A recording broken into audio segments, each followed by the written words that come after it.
Welcome to RopesDirect. If you're buying a child's rope swing, trapeze, gym rings or rope ladder from our Play is Fun range, you need to think about how you'll hang it from a tree branch.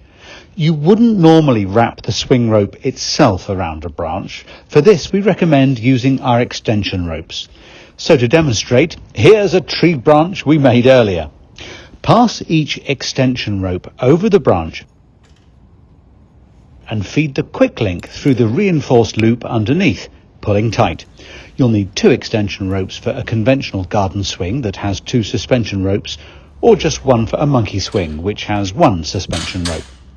Then just hang the swing by connecting the metal ring on the swing rope to the quick link on the extension rope.